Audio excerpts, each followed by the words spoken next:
here today with Lori Kilgore, who's very involved in the parish. So tell us a little bit about how you got involved in the parish and maybe some of the groups that you've been involved in. So I started here as just a parent. Patrick in 2006 started Mary Queen of Peace, and volunteered a little bit here and there, and came to Mass every Sunday with my family, and then started actually working here in pre-K3. So that was the first ministry that I really joined, was the school ministry. Forgot about that. Yes. Forgot about that. Yeah. So in it, I still see and love all of those children in my class. So anyway, that was the first, was the school ministry, and from there I started doing Florida Fall, helping with our annual fundraiser, and I just would come help and do a little bit on the committees, and then I ended up chairing it. And from there it was wonderful because I got to meet a lot of older parishioners, whether it be not older age-wise, I should say more vintage, or people who had been in the community for a long time, and that was really wonderful and welcoming because I would have never had the opportunity to meet those folks otherwise. And so I really enjoyed doing that. So, you know, it was school, and then in the parish I helped do with Florida Fall, and that Bible timeline. Yeah, all that led you to, I was just going to say, all that led you to doing your Bible studies. Yeah, to the Bible study. So it's true, because I wouldn't have gotten to know as many people in the parish. I knew a lot of people in the school, but not as many in the parish. And I believe the parish really started to kick off stuff like Bible studies then, and I would have not ever heard about it if it hadn't been for. So you were also involved in the women's spirituality group for a little while. Yes, I did. Well, I was pretty much a newcomer because it just never worked out with my calendar to make it. But I did. I absolutely loved this women's spirituality because it was not just, I mean, like the Faith Friday is like wonderful. I love that. And we always had a different book. It's the same thing, but it was different ladies. It was a lot of retired ladies, and it was a lot of different, it was just a different outlook. And Sister Marina, you know, was the person, and so I just could never get enough of Sister Marina. So, but it was just another wonderful connection, and I loved what time it was because we would go to Mass, you know, a 9 o'clock Mass, and then kind of like start after that. So it was just, it got me here to go to Mass, which was wonderful. So how do you think being involved in those groups changed the other parts of your life? Like how did it change you, like in your family? Did it spill over to your family? So, I mean, in my being involved, of course, we use the term voluntold. So because I volunteer, I never say no. Sucker. No.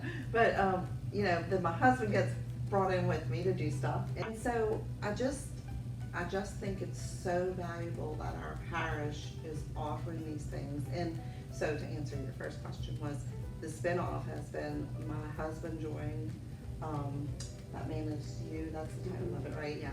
And he absolutely loves his group and adores, you know, he wakes up and is out of the house, and I'm like, oh, I forgot it's Wednesday. Except for that I have to bring Peyton to school on Wednesdays with me. Yeah, that's all right. You're willing to do it, right? I know, yeah, I love it. He's like, don't forget.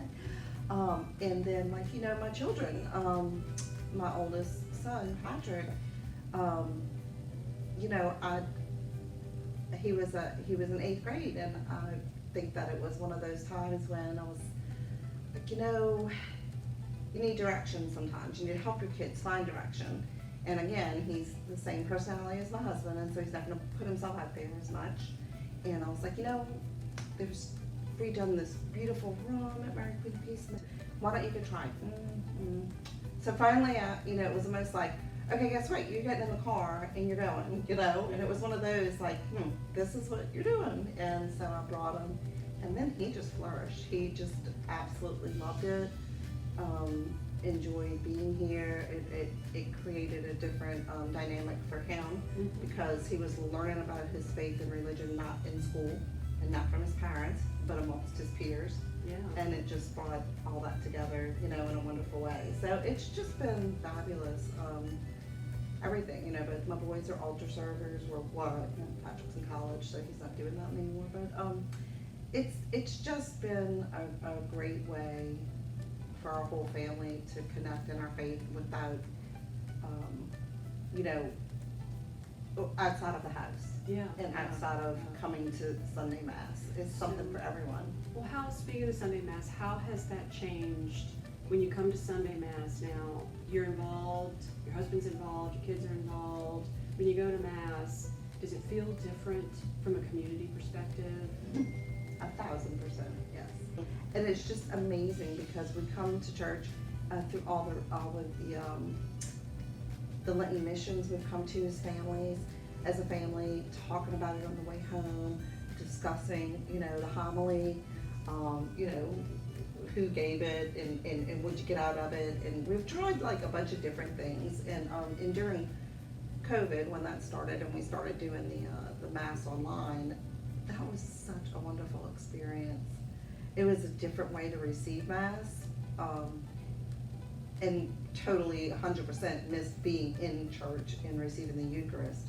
But we were a little bit different because we were able to not talk during Mass, but to, you might have not been dressed in your Sunday best.